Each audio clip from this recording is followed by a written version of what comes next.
여기 계신 모든 분들이 시작이 반이다라는 말을 모두가 들어보셨을 거라고 생각됩니다. 이 시작이 반이다라는 말은 우리가 흔히 아는 고대 철학자 아리스토텔레스가 말한 명언 중에 하나라고 합니다. 그런데 이 영어 표현으로 보면 한 수식어가 한국말로는 빠져 있는데요. 이것은 well begun is half done이라고 영어는 직역되어 있는데요. 앞에 well이 빠져 있습니다. 그러니까 잘 시작된, 제대로 시작된이 빠져 있는 거죠. 제대로 시작한 것은 곧 반까지 간 것이다 라는 의미가 있습니다. 또한 이 아리스토텔레스의 스승이었던 플라톤도 시작에 대해서 굉장히 강조했는데요. 플라톤은 이렇게 이야기했다고 합니다. 시작은 그 일의 가장 중요한 부분이다 라고 말했다고 합니다. 이렇게 고대 철학자들은 시작에 대해서 매우 중요하게 강조하고 있습니다. 오늘 본문은 예수님께서 제자를 부르시며 이 제자들의 제자의 첫 시작에 언급하고 있다고 우리가 볼 수 있습니다. 우리는 과연 신앙이 제대로 시작되었는지, 제자로서 지금 우리가 신앙의 방향성을 나아가고 있는지 오늘 본문을 보면서 한번 살펴보도록 하겠습니다. 먼저 우리가 제자로서 첫 번째, 그물을 버려야 합니다. 지금 세 가지를 버리고 있는데요. 첫 번째로는 20절에 보시면 그들이 곧 그물을 버려두고 예수를 따르니라 라고 말씀하고 있습니다. 이 업으로서 그물을 버린다는 것은 어떠한 의미일까요? 단순히 한 재산 중에 하나를 버리는 것일까요? 그렇지 않죠. 마치 시인이나 작가가 펜을 놓았다라는 것과 같이 이 업으로서 그물을 내려놓았다, 버렸다는 것은 이제 더 이상 업으로서 살지 않겠다라는 것을 보여줍니다. 그러면서 이 그물을 버린 이유가 무엇입니까? 바로 예수님을 따르기 위함, 곧 제자로 살기 위함이었습니다. 그렇다면 어부라는 직업이 너무나 힘들고 또 돈벌이는 되지 않았기 때문에 이 어부라는 직업을 버렸을까요? 그렇지 않았다고 합니다. 이 오병이어 기적이나 이 4,000명을 먹이신 칠병이어 기적들을 보면은 계속적으로 등장하는 것이 바로 물고기입니다. 그렇죠? 그렇기 때문에 대부분의 학자들은 물고기는 대부분 그때 당시에 먹는 주식으로 보고 있습니다. 이 물고기가 주식이고 모든 사람이 먹는 음식인데도 불구하고 물고기의 양이 부족했기 때문에 그때 당시에 물고기를 양식했던 것도 아니고 그런 상황이 아니었기 때문에 찾는 사람은 많았으나 이 물고기의 양은 적었기 때문에 이 물고기의 가격이 어땠을까요? 비쌌을 것입니다. 그렇기 때문에 어부가 벌어들였던 돈은 꽤 괜찮은 수입을 가졌을 것이다라고 대부분 학자들이 추측하고 있습니다. 그럼에도 불구하고 이 직업, 어부란 직업을 버렸던 것이죠. 그렇다면 우리가 제자가 되기 위해서는 우리가 현재 가진 직업을 버려야 하는 것일까요? 이런 의문이 생기죠. 그런 뜻이 아니라 여러분, 이 그물을 버렸다라는 것, 버렸다라는 의미는 무엇입니까? 귀하게 여기지 않았다라는 의미가 포함되어 있고요. 또한 더 나아가서 망설임이 없었다라는 것을 포함하고 있습니다. 여러분, 우리가 세상을 살아가다 보면은 여러 가지 직분을 받습니다. 그렇죠? 저도 최근에 목사 안수를 받았습니다. 예, 세상을 살아가다 보면은 사회 안에서도 또 교회 안에서도 여러 가지 직분을 받습니다. 그러나 이 직분은 사실 영원하지 않죠. 또한 이 직분은 무엇을 위함입니까? 우리 그리스도인에겐 제자로서의 역할을 더 잘하기 위한 도구일 뿐인 것이죠. 여러분들, 우리 사회에서 직분, 혹시 이것을 자랑하며 살아가고 있지는 않으십니까? 그리스도인이라는 어떤 제자라는 정체성보다는 사회의 직분을 더 자랑하며 살아가고 계시지는 않습니까? 그것을 위해 더 힘쓰며 살아가고 계시지는 않습니까? 세상에 혹시라도 내가 직분이 없기 때문에 자존감을 낮추며 혹시 살아가고 계시지는 않습니까? 우린 그럴 필요가 없습니다.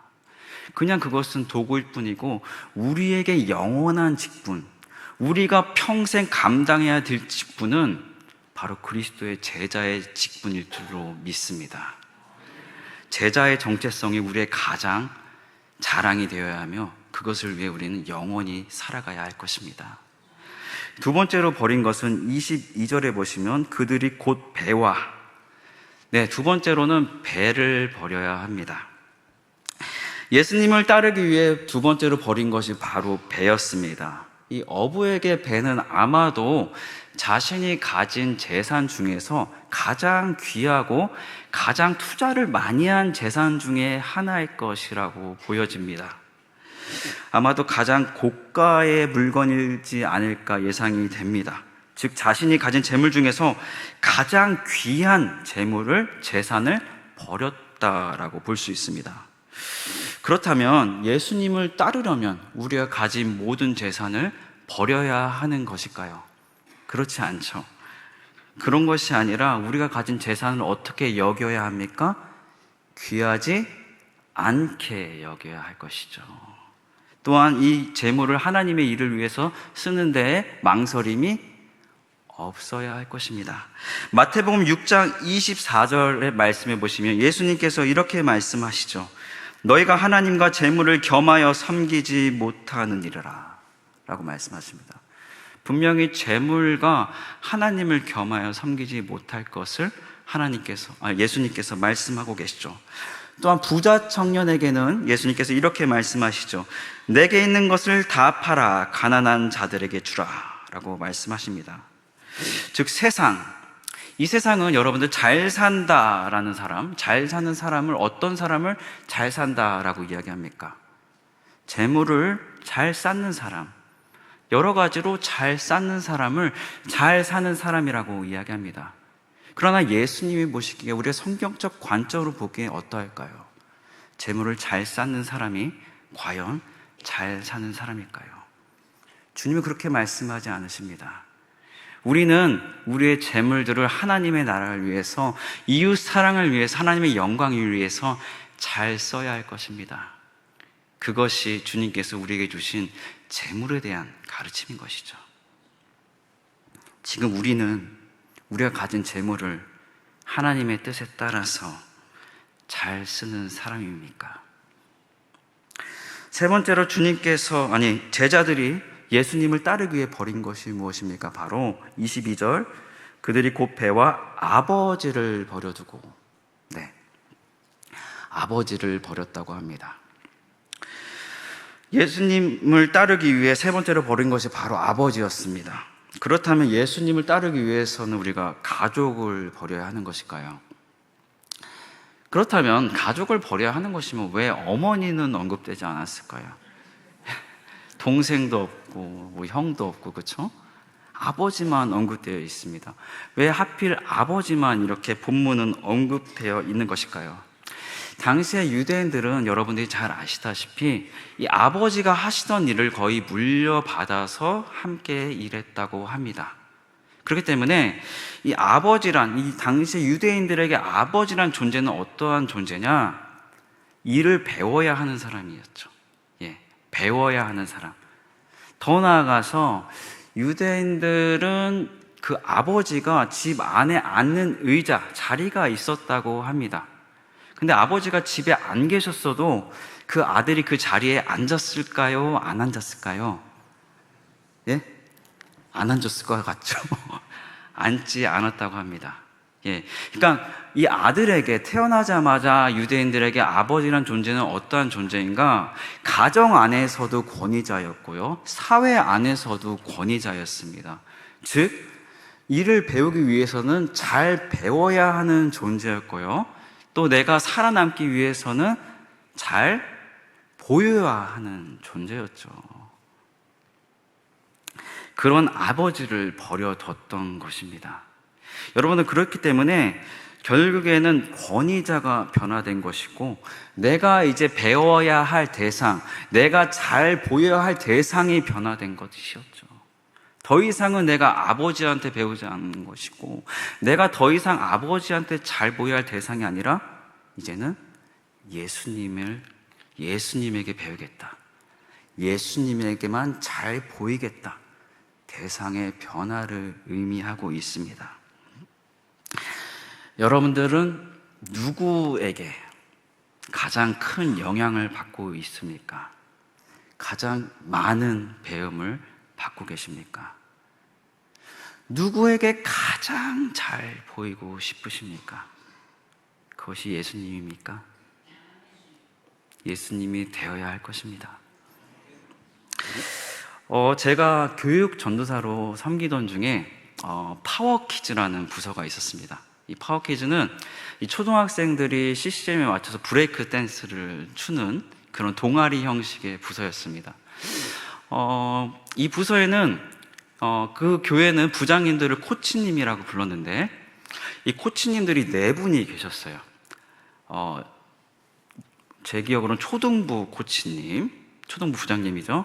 유년부 코치님, 그리고 그 파워키즈라는 현 부서 코치님, 그리고 이 부서의 전 코치님. 그러니까 부장님이 4분이 계신 부서였죠. 근데 이 부장님들이랑 이제 회의를 시작하려고 하면 항상 싸우시는 거예요. 그래서 이제 교육부 총괄 목사님에게 찾아가서 너무 싸운다. 알고 있다. 그 부서가 제일 힘든 부서다. 그게 끝이에요. 뭐 어떻게 하라는 디렉션이 없으셨어요. 그래서 제가 그 교육전도사실에 가가지고 마침 혼자 있을 때 그때 기도가 나오는 거예요. 자꾸 너무 싸우니까 한 분은 막 뛰쳐나가고 회의 중에 뭐 이런 일들이 매주 있다 보니까 제가 너무 마음이 괴로워서 기도를 했는데요. 이렇게 기도를 했습니다. 주님, 제가 아줌마 넷을 어떻게 감당합니까? 주님 너무하십니다. 제가 지금 그때 막 한국 와서 처음 섬겼던 교회였어요. 근데 제가 아줌마 넷을 주님 어떻게 감당합니까? 주님 저 못합니다. 예.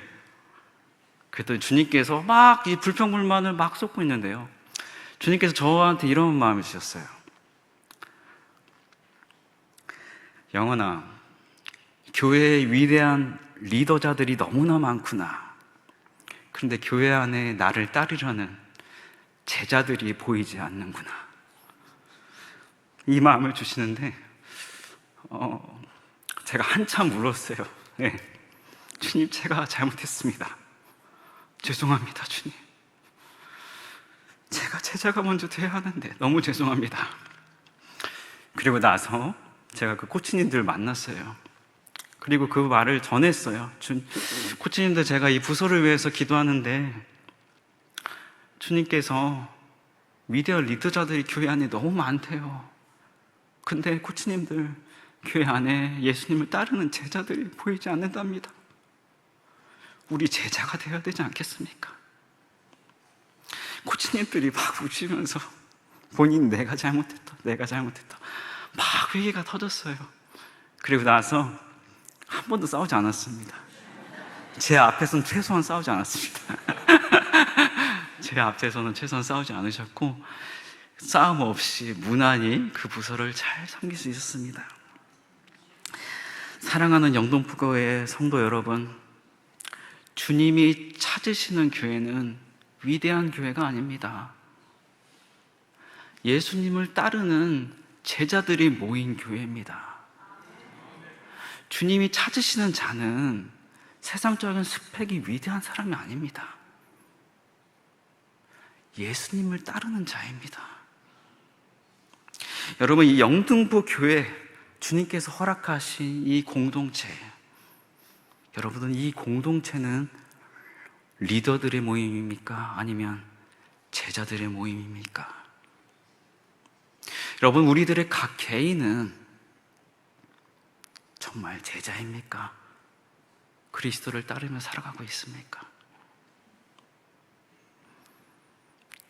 우리 교회는 제자 공동체가 되어야 할 것입니다. 우리 각 개인은 제자가 되어야 할 것입니다. 이 시간 우리가 다 함께 기도하기 원합니다. 하나님 아버지, 무엇보다 성령 충만함으로 주님만을 따라가는 제자가 되기 원합니다. 하나님, 아직도 내려놓지 못한 것이 있습니까? 주님, 이 시간 말씀하여 주시옵소서. 명예도 내려놓게 하여 주시옵시고 재산도 내려놓게 하여 주시옵시고 또 하나님이 우리의 권위자 진짜 우리가 따르기 원하는 권위자도 이 시간 그 대상이 예수님이 되기 원한다고 이 시간 다 함께 통성으로 전심으로 기도하시겠습니다. 하나님 아버지, 이 시간 무엇보다 제대로